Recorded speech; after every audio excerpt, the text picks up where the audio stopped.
Hi, everyone. So you talked me into it, and my husband just insisted I keep doing this. He likes me to do it. He likes to watch it. Anyway, thank you for writing to me. Um, I don't know. I'll just do it. Okay. I only have this finished, and I'll put it on for you. It turned out good. It's just, of course, a winter sweater. But maybe you saw it on Instagram. I put it on Instagram.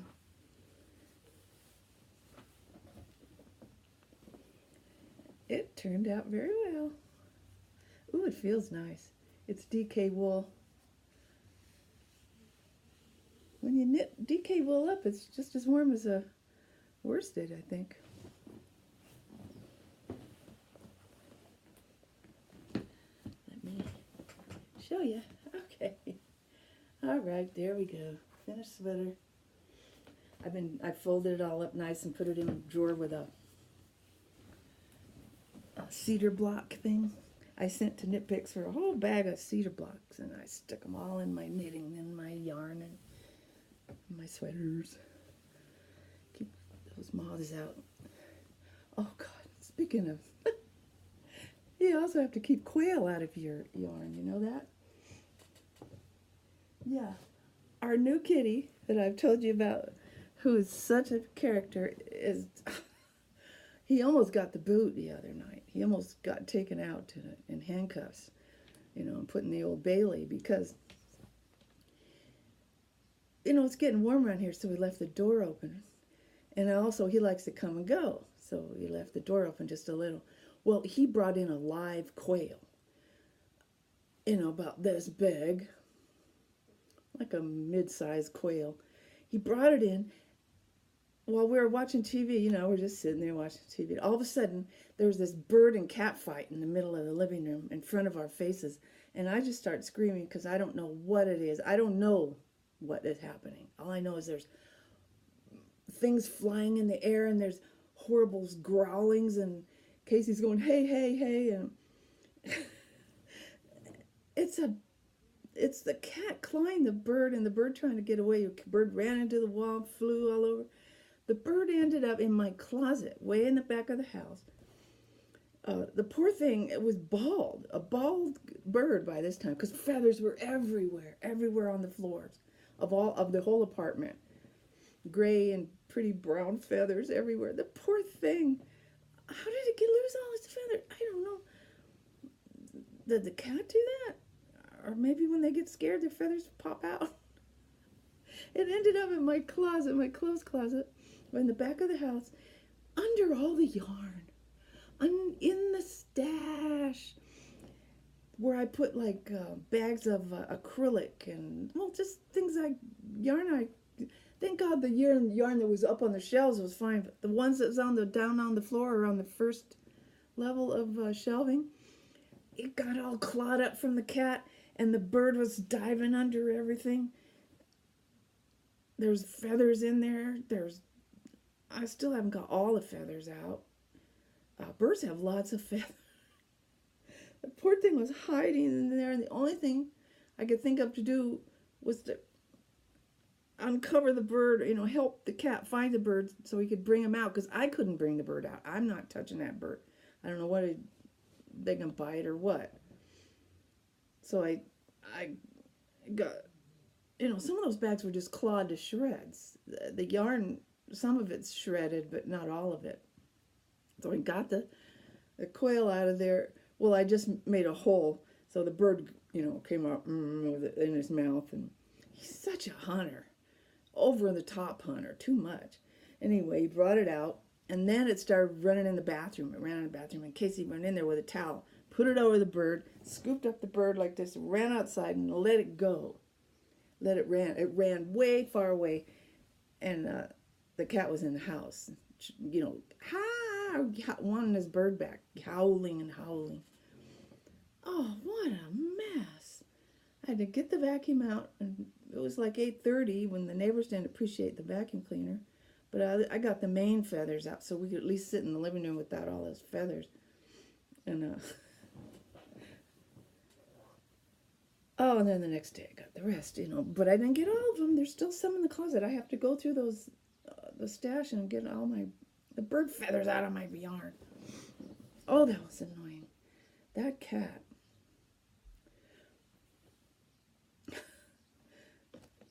I don't know why I love him so much, because he's a pain. He catches something every night. He catches a mouse or a baby bunny or a big bunny. He caught a rabbit bigger than himself the other day. I don't know how he drug it over. Oh, he's a hunter extraordinaire. He's a pain in the neck.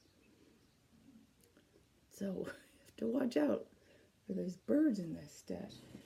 Okay, I showed you that. Okay, back to knitting. I showed you my beautiful sweater. Now I did this, and before I even started this sweater, what's it called? The Weekender. Very popular with young people. Young people don't know everything. Or is it they don't know anything? I don't know which.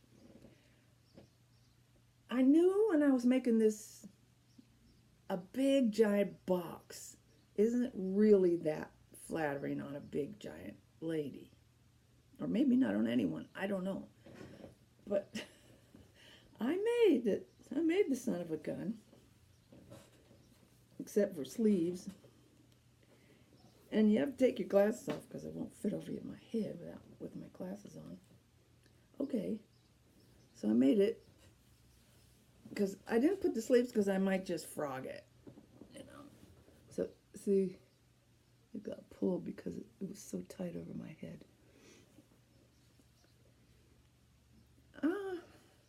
It's okay, but let me show you. It's just a giant box. I mean, giant.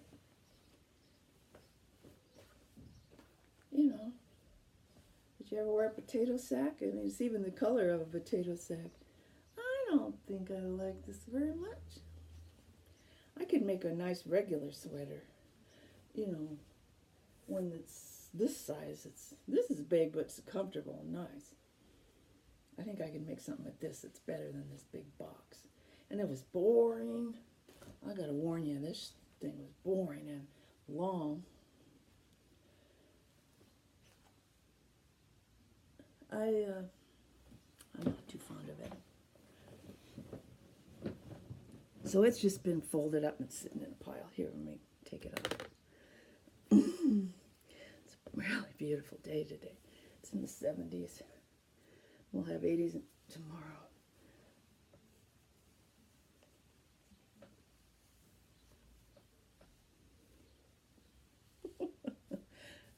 Just a little craziness. Okay. I think I should frog it and make something better. It's nice yarn. It's Malabrigo. It's beautiful. This is the pearl side. All right. Oh, I haven't been doing too well on not buying yarn. I had quite the resolve for a few days there. A few weeks, I think. But then it all went away when I saw all the lovely cottons I could buy. Because it is summer now. Or almost summer. So, Webs online had a sale on Fiora, which is cotton and viscose and alpaca and nylon and a teeny bit of wool. But it's mostly cotton. Isn't that the prettiest color too? Oh, green is so lovely.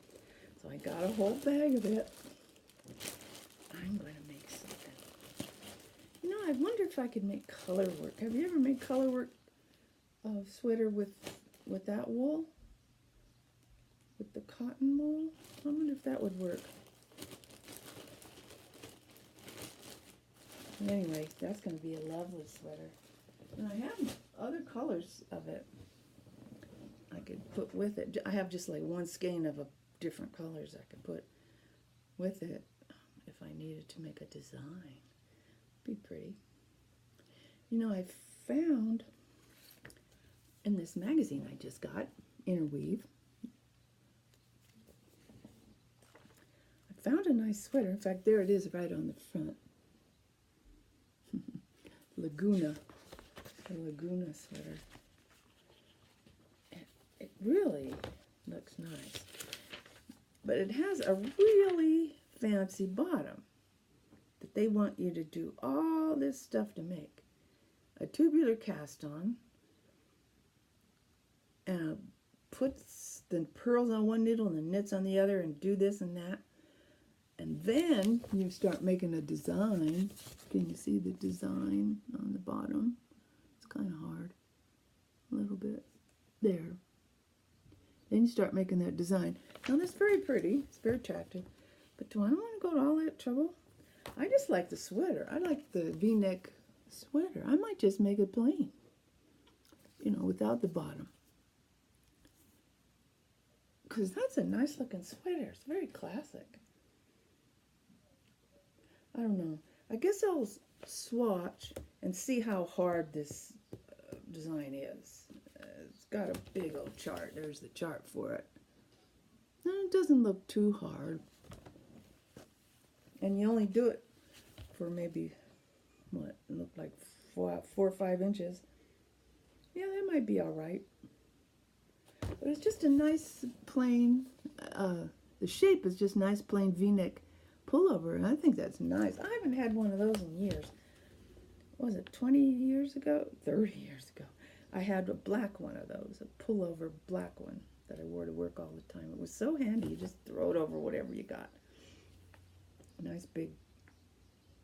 And let's see, what size yarn? Oh, the gauge is 20 to 4 inches, so you can use worsted or DK. Yeah, I think that would be nice. Maybe the green yarn I just showed you would be good for that. Oh, yes. Oh, I think that would be nice. Yeah, I think it would be good. This was a pretty good issue, summertime, interweave. Pretty good issue. Did you get it? Have you gotten this magazine? Or looked at it? Most of it I don't really want, but let me show you a couple of them. Besides that pretty Laguna thing. This I like. Now look. This I like a lot. See that? Only I would change it. I would change it to make stripes of stockinette and reverse stockinette. So you use the same color, so it just has subtle stripes all through. I think I saw that on another pattern, not this one, and I thought, oh, that's fun. And it's so easy, and you could just do it yourself. You don't need a pattern. Just take a pattern you like and do that with it. You know, do stockinette for a while, and then, you know, figure out what you want, maybe 10 or 20 rows, maybe 10 of each one. You know, do stockinette for 10. Well, do your edging, then stockinette for 10, then reverse stockinette for 10, and keep going like that. So it's real subtle stripes. It's not different color stripes. But you could, I just think that would be marvelous. I'm going to do that.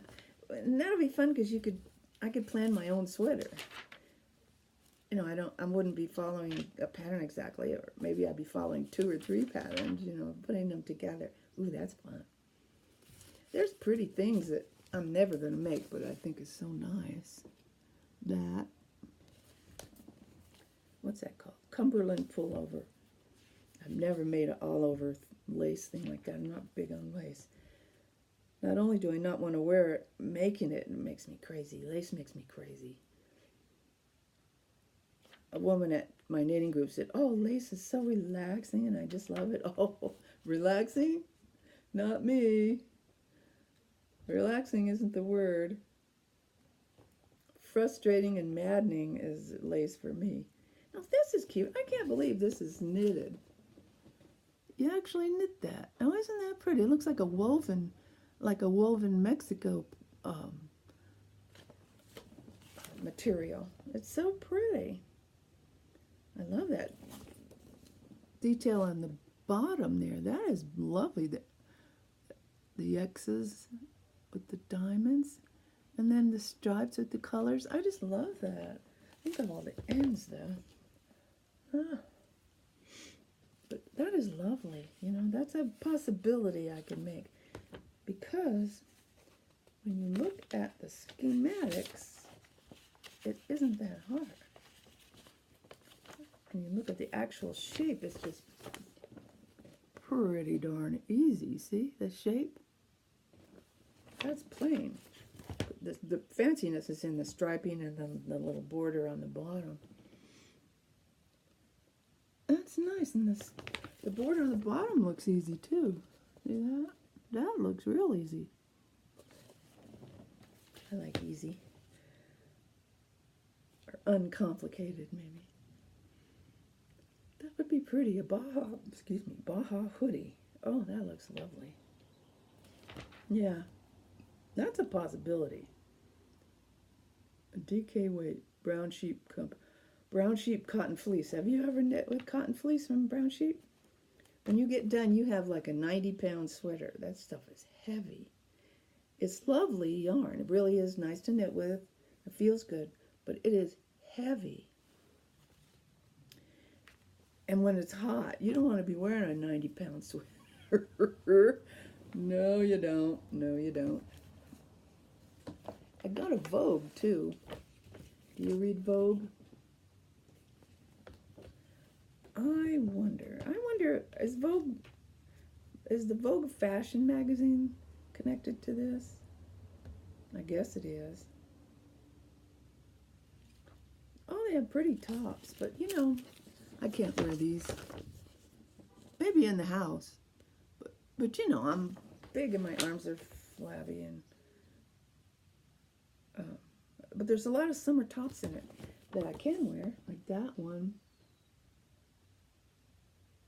It looks nice, doesn't it? It's called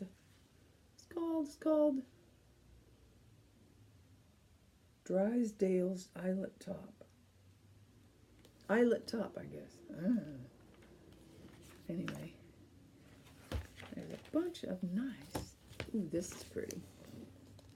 Some of them have cap sleeve, which is at least better than no sleeve.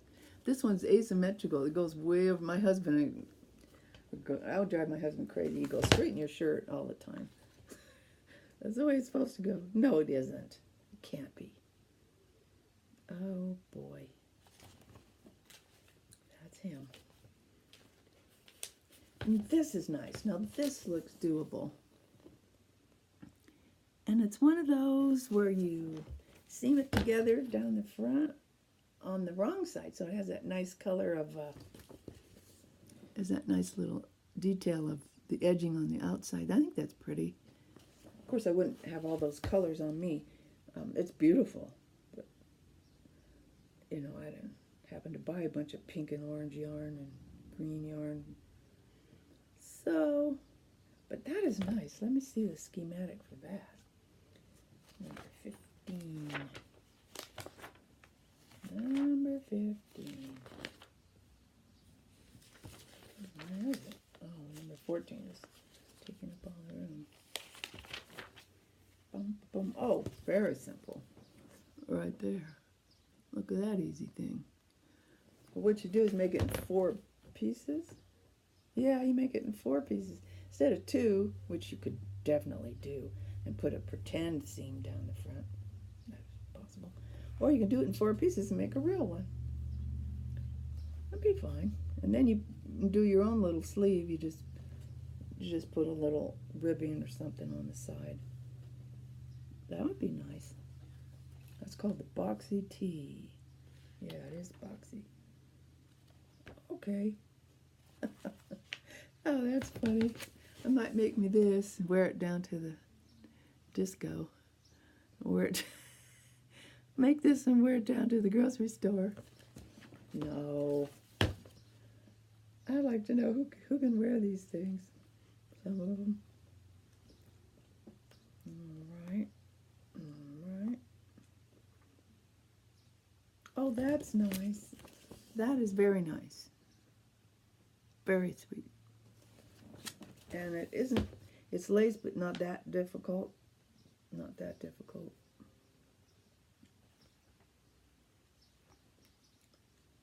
I wish I'd have made myself a knit dress when I could wear such things as knit dresses. I've been thinking of going on a diet, but I'm not thinking too hard. I think about it, but when it comes to eating, my husband brings me treats too.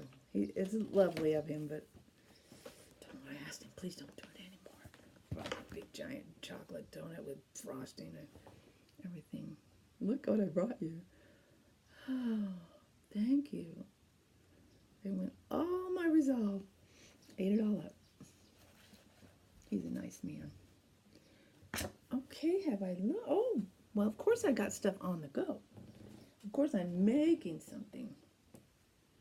This is the start of a Karina, I believe that's called sweater. Yeah, Karina. And I showed you this maybe a year ago and said, I'm making this. And it turned out I couldn't make this. I couldn't figure it out. To me, Quince and Company makes the most unclear patterns I've ever read or tried to read. Okay, I just have a hard time with them. But I really like that sweater. It's like I was just talking about, it's a V-neck pullover. And it's fingering weight, so it's really light. And it's just the nicest shape, and it's very plain, and you can make it any color, you know, or just mixtures of colors. I really wanted it, so I took these directions they give, and I wrote them out. I wrote them out so I could read them. And when it has all the fancy this, purl, post, slip marker, do this, and then repeat, da, da, da, da. Oh, don't say repeat to me, just tell me. Well, I wrote them out. I wrote out the repeat, you know. So I made my own little instructions, and they worked perfectly. This is how mine ended up. I typed them out, and then I put the little, you know, this is my calculations. And my little before and after things, and I put in red stuff that I always messed up on the other try. And even though I did this, I've done this 3 times. This is the 4th time. And I think this is the last time. I think I've succeeded now. Because it's working out fine. Oh, I wish you could feel it. You know what material I used? It's fingering. I used sock yarn. It's regular knit pick stroll. And the color is Jackrabbit Heather. It is so nice. It really is heathered. It's gorgeous, see? Maybe the sun is making it so you can't see. Maybe if I go back here. See? It's a pretty brown. It's got a lot of character. It's not just brown. It's got different shades of brown in it. And it feels like a jackrabbit bunny. Oh, so that's the beginning, you know. It'll be when I join it, it'll be the V-neck. It's working out this time. It's working out real fine. You know what I used before didn't work out was linen. I used Knit Picks Lindy chain linen. Oh, that did not work out. And I, of course, bought tons of it in different colors because I knew it would be the perfect yarn. Just knew it because I know everything. Yeah, I bought 2 boxes. I mean, you know, it's lovely, especially this blue. I love green and blue, this foresty color. What's it called? Harbor. I use a size 3 needle in this, and it stretches out and it pulls and it glob. It's not good for this sweater. This sweater is, you know, kind of tailored. And when you make this, you know, the raglan things with the Lindy chain, it doesn't stay neat and tidy. It goes, it spins all over. So you have this wobbly thing. Oh, it was not a pretty sight. I have to find the right pattern for this. Because, you know, look at all the colors. I got tons of it. I got gray, purple, blue.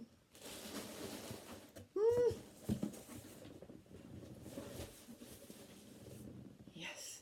And Lindy chain is good to work with. It's nice. It's soft and speeds along, but it didn't make what I wanted it to make. I think a shawl actually, which I didn't think of at first. I think a shawl would actually be good in that linen stuff. And then it would be flowy and nice, and I wouldn't do a bunch of lace or yarn overs. That's what it doesn't like, yarn overs. That's what it doesn't like. Or maybe it likes it, but I don't like it. I don't like the way it looks.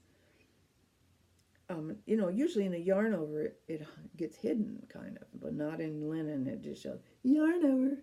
Yeah, let me gape. Let me, stretch out. Let me, okay, that's not what I wanted. But just to make some kind of a big old shawl out of linen would be nice to have. We're going to Alaska on a cruise in September, and a big linen shawl would be nice, I think, to wrap up in and go out on the deck and walk around in the freezing cold. I would like that. So I'm really happy with this. It's working out well. And if it does work, if it keeps working, I think it will, I'm going to make a couple. Or maybe 3. I'm going to make as many as I can. Fingering sweaters with this pattern, because that is so attractive. I could wear these all the time. Even in the summer part of it, and not to go outside when it's 105, which it will be eventually here. But to stay in the house with the air conditioning, or go out first thing in the morning with a big loose-fitting fingering sweater, sure. And then spring, fall, and winter, darn tootin', just wear a shirt underneath it. Be good. Okay. I'm so glad. I hate when I fail. I say, I'm going to make this, and then I don't because I can't. Oh, I hate that when I can't do something. Let me have a little piece. I got my moringa tea.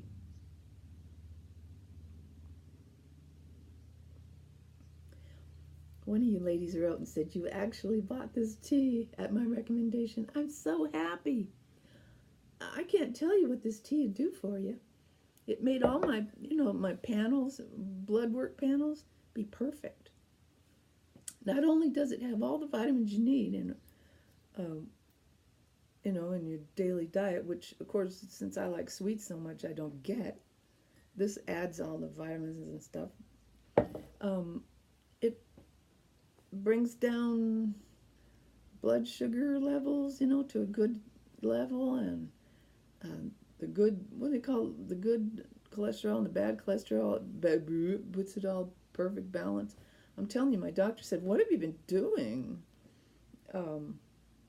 It's perfect. Your blood levels are excellent. And I said, well, I've been drinking this moringa tea. And she said, what is that? She had never heard of it. And I described it. She went, oh, vitamins are in it? Well, that's good. Is it bitter? No. Not at all. What does it taste like? She said. I said, it tastes kind of like parsley. It's really mild flavor. If you mix it with food, excuse me, I'm going to sneeze. I have it in powder form and tea bags. In the powder form, you just put a teaspoon in your food, like, say, soup or stew or chili, anything like that. Vegetable soup, I put it in a lot. Mix it up. What was I saying? I don't remember what I was going to say. Anyway, I eat it up, and you can't hardly taste it, really. If you do taste it, it just tastes like you put a little extra, some sort of vegetable in your soup. It just tastes greeny. It tastes good. And it's not strong flavor either. It's perfect. I put it in everything I remember. Sometimes I don't remember, of course. But some people say drinking it in tea is the best way anyway, and that's the easiest. It comes in tea bags or loose, whichever you prefer. Anyway, makes me have better health. A girlfriend of mine, a girl I grew up with and went to high school with, all through high school. I've known her since I was 15. We're both just turned 70 this year. We'll never stop being friends. She is in a book club. She lives in down by Monterey, California. Beautiful area. Oh my God. She lives right on the coast. In fact, if she looks out her living room window, she can see the bay and hear the seals and the seagulls and see the water. Oh man, it's gorgeous there. She belongs to a book club down there that meets all the time, and she sent me 2 books. They are the best, so I want to recommend Eleanor Oliphant is Completely Fine by Gail Honeyman. Oh, what a good book. It's unusual. It's just about a woman who starts out as kind of, mentally challenged? Do you think she is? But it turns out she isn't mentally challenged. She's just sort of mentally stunted. She had a terrible mother, just a terrible mother, which I identify with. My mother was the epitome of the bad witch of the West. And then as she grows up and gets away from her mother's influence, she changes into a different person. And, it's just so good. It's a happy book with a happy ending. Isn't that unusual? And then I see that Reese Witherspoon has a book club, and this is her choice. Reese Witherspoon has a book club. I guess she's trying to be Oprah. Anyway, what a good book. And the other one, this was excellent. Weird, but excellent. Lincoln in the Bardo. Oh my God. George Sanders. He won a prize for it. What did he win? Where's that prize? Oh, it's not even written on here, but the Booker Prize? Booker. Yeah, he won the book prize. Yeah. Well, anyway. Booker Man Prize? You've heard of that? People from all over the world participate, and they pick a winner from all over the world. One time, an African book won called The Fisherman. I loved that book. Anyway, forget about that. This is neat. When I first started reading, I'm going, what the hell is this? Well, it takes you a while to realize what you're doing. You're in the afterlife, and everything's sort of misty and whatever in there. And then it all sort of, you get the idea of what's going on. Plus, I asked my friend, what is this about? I don't get it. And she told, the Bardo is a Buddhist term for where you go after you die, which, of course, could be real and couldn't, and possibly not real, pretty possibly not real. Who knows? But in their religion, the Bardo is where you first go to untangle yourself from the world before you go on to heaven, whatever you want to call that. I heard a quail out there. Don't come in my house. And how it works, and it's actually about Abraham Lincoln and his son. Remember his little son Willie died, and he was so broken up. It was so good. This is so good. I just say, wow, this is an excellent book. George Sanders, Bardo, Lincoln in the Bardo.